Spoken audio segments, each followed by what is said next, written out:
लोकशाहीचा बुलंद आवाज, रिपब्लिकन वार्ता, महाराष्ट्र. पैठणमध्ये महात्मा बसवेश्वर स्तंभ सुशोभीकरण व भूमिपूजन सोहळा संपन्न.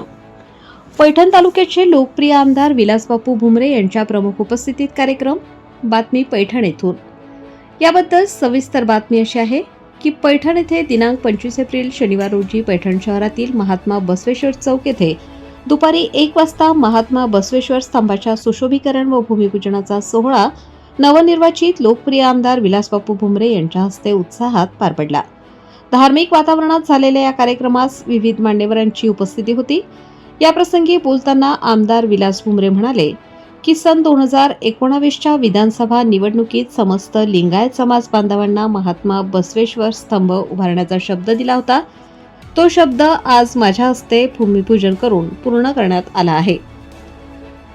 याचा मला आनंद आहे. यावेळी नगराध्यक्षा सौ विद्याभूषण कावसानकर, उपनगराध्यक्ष तुषार पाटील, नगरसेवक शेखर शिंदे, नगरसेवक वीर करकोटक, नगरसेवक ज्ञानेश्वर दहिवाळ, गोवर्धन टाक, शिवराज पारीख, गणेश वरकड, माजी नगराध्यक्ष राजूभाऊ गायकवाड, जीतसिंग करकोटक, माजी नगरसेवक भूषण कावसानकर, पंचायत समिती सभापती सौ वैशाली विनोद बोंबले, शिवसेना उपजिल्हाप्रमुख विनोद बोंबले, तालुका प्रमुख अण्णासाहेब लबडे, उपसभापती संजय लगाने, MIDC पोलीस ठाण्याचे सहाय्यक पोलीस निरीक्षक ईश्वर जगदाळे, पवन लोहिया, बंटी धुपे, उमेश तट्टू, श्याम पंजावाणी, आशिष बत्ती गिरे यांच्यासह अनेक मान्यवर उपस्थित होते.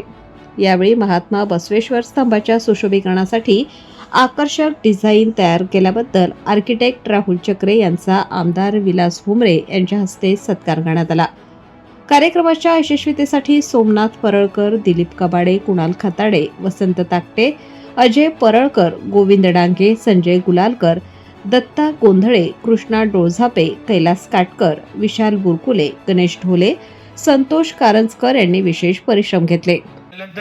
काल आपल्याला मुख्यमंत्र्यांची त्या ठिकाणी स्वाक्षरी झाली आणि उपजिल्हा रुग्णालय पैठण शहरासाठी काल मंजूर झाले. एका 8 ते 10 दिवसात त्या ठिकाणी प्रशासकीय मान्यता त्याचा GR त्या ठिकाणी येणार आहे.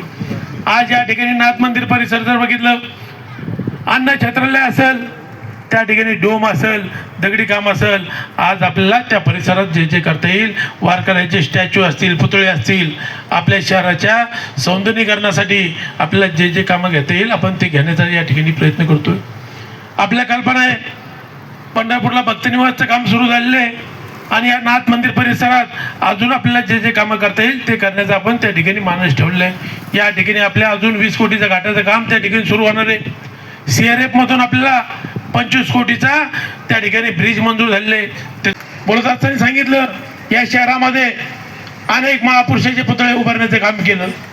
या ठिकाणी छत्रपती शिवाजी महाराजांचा अश्वारूढ पुतळा असेल, भारतरत्न डॉक्टर बाबासाहेब आंबेडकर असतील, अहिल्यादेवी होळकरांचा असेल, महात्मा फुले सावित्रीबाई फुलेंचा असेल, अण्णाभाऊ साठे असेल, महाराणा प्रताप चौक असेल. आपण या ठिकाणी जोडवाडीला देखील महाराणा प्रतापांचा अश्वारूढ पुतळा त्या ठिकाणी जोडवाडी येथे बसवतोय. त्याचं काम देखील त्या ठिकाणी सुरू आहे.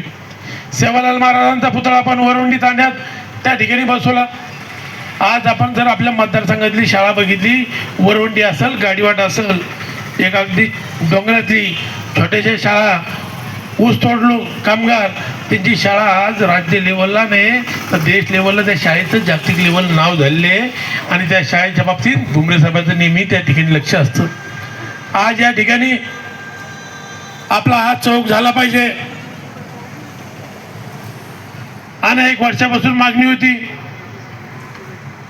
ज्यावेळेस मी सांगितलं का आपले प्रशासकीय इमारत बिल्डिंगचं काम सुरू होईल, आपण एक चांगली पाठीमागा जागा घेऊ, कारण की आपला पैठणमध्ये येणारा पहिला चौक हा आहे.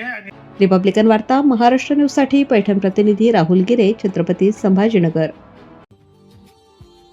Subscribe now and press the bell icon. Never miss an update.